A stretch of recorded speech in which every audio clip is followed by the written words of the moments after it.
दर्शक बंधु गतकाली मुंबईर वांखेड़े स्टाडियम रे मुंबई इंडियंस एवं रॉयल चैलेंजर्स बेंगलोर मध्य एक रोमांचकर मैच अनुष्ठित होइतिला। ई मैच रे किछि एपरी घटिथिला जाहाकु देखिला परे आपण मानकर पाद तळु माटी खसिजिवो। तेबे आजिर ई भिडियो रे आमे केवल मैच विषय रे कहबु नाही बरং दुई भाई हार्दिक पांड्या एवं कृणाल पांड्याकर सुपर हिट ड्रामा विषय रे मध्य कहबु जहा आपण मानकु आश्चर्य करिदेबो। तेबे चलंतु डेरी न करी वीडियो को आरंभ करिबा, किंतु ता पूर्वरु जदि आपण माने आरसीबी रो जने बहुत बड़ प्रशंसक तेबे आमर ई वीडियो को लाइक करंतु एवं जदि आपण माने मुंबई रो बहुत बड़ प्रशंसक तेबे आम चैनल को निश्चित भाव में सब्सक्राइब करंतु। तेबे बंधुगण प्रथमे बैटिंग करी आरसीबी संपूर्ण 20 ओवर खेली 221 रन करथिला। यार जवाब रे मुंबई इंडियंस बहुत चेष्टा करथिला किंतु 12 रन रे पछरे पड़ीगला। गोटे समय रे एपरि लागुथला जे हार्दिक पांड्या एवं तिलक वर्मा मुंबई को निश्चित भाव में विजयी कराइबे।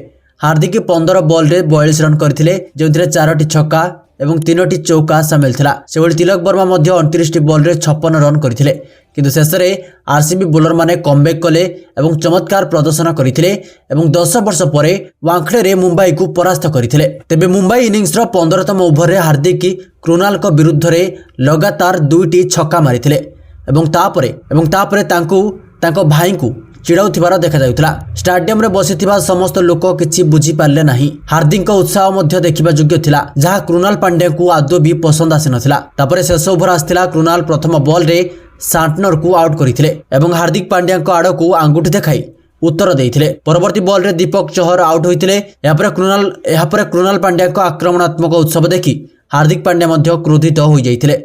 स्टाडियम रे थिबा प्रशंसक माने आश्चर्य हो जाइथिले। तबे मैच शेष होला परे कृणाल कहिथिले एई विजय स्वतंत्र थिला, किंतु हार्दिक पांड्या सह संघर्ष याकु स्मरणीय करिदेला। आमे पड़िया रे निज टीम पाई खेलु, किंतु भाईचारा सर्वदा उपरे रहिबो। तबे बंधुगण एई नाटक विषय रे आपण मानकर मतामत कोन हमकु गोटे कमेंट करी आपण मानकर मतामत दियंतु। रहुची जय जगन्नाथ।